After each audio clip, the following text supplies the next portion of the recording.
Hallo julle, welkom hier by ons geselsie. Ek het die ketel aangesit, ons gaan nou tee drink.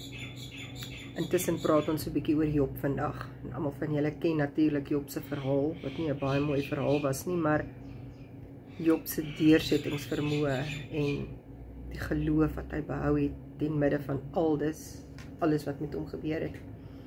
Maar ek wil vandag praat oor sy dogters. God het hom herstel en hy het vir hom weer 7 seuns en 3 dogters gegee.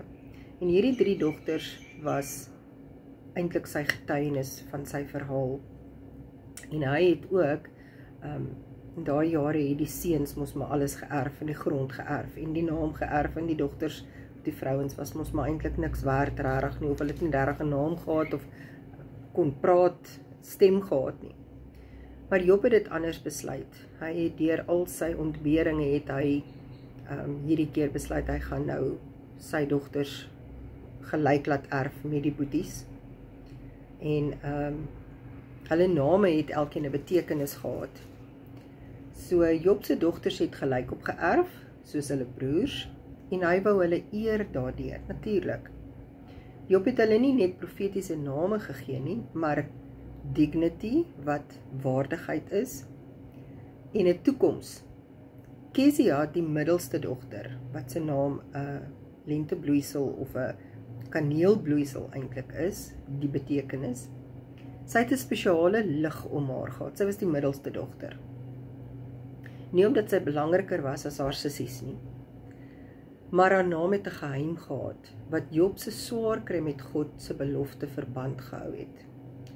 'n geheim wat ook haar eie seer, dalk van verwerping of dalk het dit maar wat met haar pa gebeur het, maar altyd iewers vasgesit.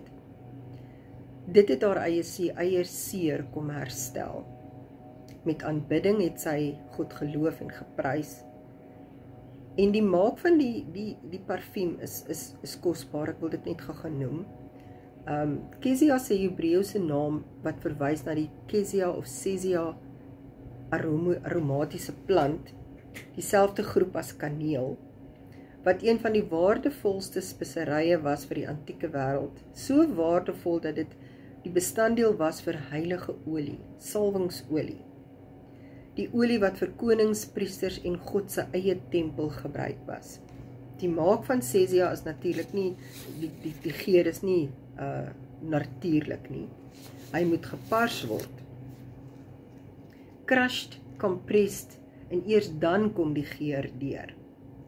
Die Job sy dogter Kezia gedoop het, het hy 'n statement gemaak, 'n Bybelse, 'n goddelike statement. Ek kan nou nie, die statement klink net vir my so goed. Hy het vir die wêreld gesê, pyn het my neergepen, tragedie het my vernietig. Maar dit was die proses daar in daardie pyniging, dat die intense krag van God iets waardevols kon meebring ten midde van pyn en ellende. Kezia was die lewende bewys dat God volhoude druk in 'n ongelooflike geur kan verander. Kezia ken haar pa se verhaal en sy het geweet dat geloof dood was, maar sy het geweet haar naam was God se antwoord op al die seer van die verlede. Sy was die aroma, die geur wat die getuienis was van God se goedheid, en elke keer as iemand haar naam noem, was dit asof Job se herstel en God se hand daarin weer vertel kon word. Vandag wil ek vir julle vertel van, as dit soms voel dat jy gepars word tot die uiterste toe. Olyfolie word gepars in 'n verskriklike pres vir daardie kosbare olie. Dan wil ek jou vandag bemoedig. Daar's baie verhale in die Bybel wat regtig waar mense gepressure was. As jy dink aan Josef wat verkoop was en sy verhaal waar hy geëindig het. Moses, baie is, ja, ek dink daar's net baie. Ons lees van Job en natuurlik in Job die boek self, en sy dogters vertel, sy dogters se storie is in Job 42 van vers 13 tot 15. En weet julle, ek weet dat 'n mens altyd wil opgee wanneer dinge sleg gaan.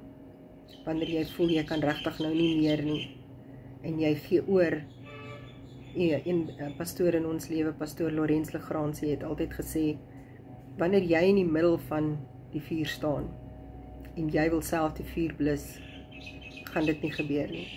Maar die oomblik wat jy jou hande uitstrek en sê, God, ek kan nou nie meer nie, ek gee oor, dan sê die Here, yes, nou kan ek werk, maar nou is jy uit my pad uit.